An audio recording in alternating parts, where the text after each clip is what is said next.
যোৰহাটত মুখ্যমন্ত্ৰী ডক্টৰ হিমন্ত বিশ্ব শৰ্মা পঞ্চায়ত আৰু গ্ৰামোন্নয়ন বিভাগ অসম ৰাজ্যিক গ্ৰামীণ জীৱিকা অভিযানৰ অধীনত মহিলা উদ্যমিতা আঁচনিৰ চেক বিতৰণ সমগ্ৰ অসমত 30 লাখ মহিলাক অন্তৰ্ভুক্ত কৰা হ'ব এই আঁচনিৰ যোগেদি যোৰহাট বিধানসভা সমষ্টিৰ অন্তৰ্গত আত্মসহায়ক মহিলা গোটৰ সদস্যসকলক চেক প্ৰদান কৰে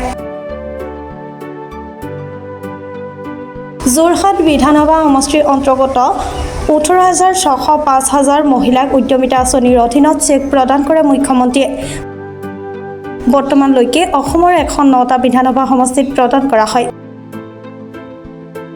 আগন্তুক বিধানসভা নিৰ্বাচনৰ আগতে অৰ্থাৎ ফেব্ৰুৱাৰী মাহৰ ভিতৰত 126টা বিধানসভা সমষ্টিত সম্পূৰ্ণৰূপে প্ৰদান কৰা হ'ব আজি 109 নম্বৰ হ'ল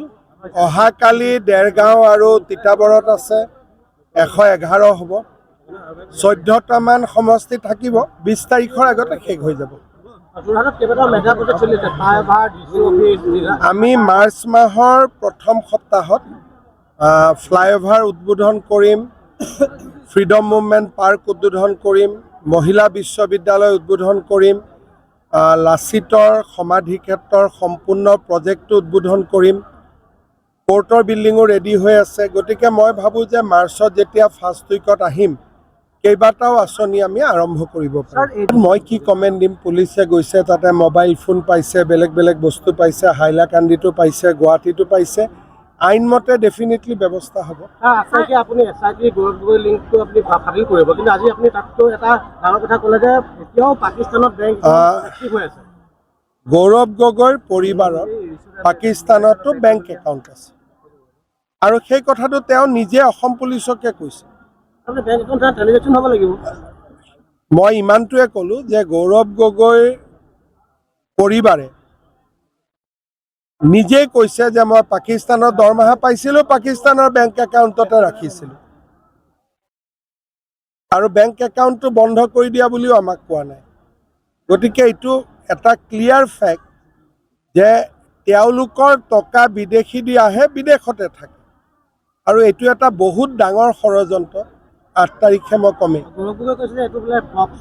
ফ্লপ শ্ব' যদি পাকিস্তানৰ লগত নিজৰ 2টা ল'ৰা ছোৱালী বিদেশী আৰু তেওঁ হ'ব অসমৰ মুখ্যমন্ত্ৰী সেইটো ফ্লপ শ্ব' বুলি কয় নেকি তেওঁৰ পৰিবাৰ বিয়া হোৱাৰ পিছতো যদি সোনিয়া গান্ধী ভাৰতীয় নাগৰিক হ'ব পাৰে গৌৰৱ গগৈৰ পত্নী কিয় হ'ব নোৱাৰে তাৰ মানে এজন পৰিবাৰত 4জন সদস্য থাকিব পুলিচৰ মানুহে আহি মুখ্যমন্ত্ৰীজনক চিক্ৰেট কথা কেনেকৈ ক'ব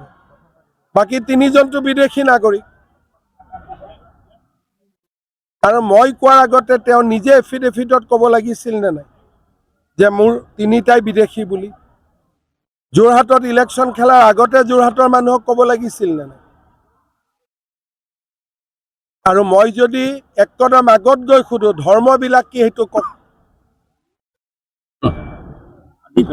মই 8 তাৰিখে ময়ে ক'ম কিন্তু মই তেওঁক কৈছোঁ যে মই কোৱাৰ আগতে তেওঁ কৈ দিয়কচোন পৰিয়ালৰ ধৰ্মবিলাক কি এতিয়া চব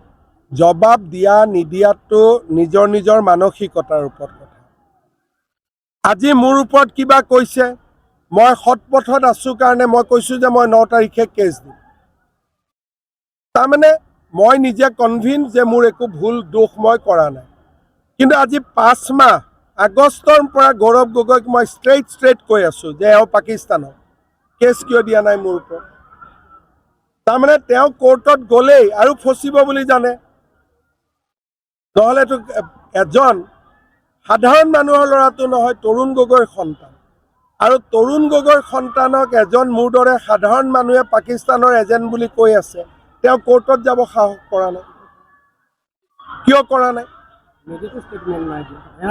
সেইকাৰণে মই সুধিছোঁ যে তেওঁ বহুত কথা ক'ব লাগিব ক'ভিডৰ লগত লিংক কৰিলে সেইটোও ওলাব 8 তাৰিখে গতিকে তেওঁ বহুত প্ৰশ্নৰ উত্তৰ দিব লাগিব আৰু তাৰ পিছত তেওঁ MP হৈ থাকে নে নাথাকে ডেপুটি লিডাৰ হৈ থাকে নাথাকে এইটো তেওঁৰ মানসিকতাৰ ওপৰত যোৰহাটৰ পৰা বিকিনগৰ ৰিপৰ্ট প্ৰাতঃ টাইম ডিজিটেল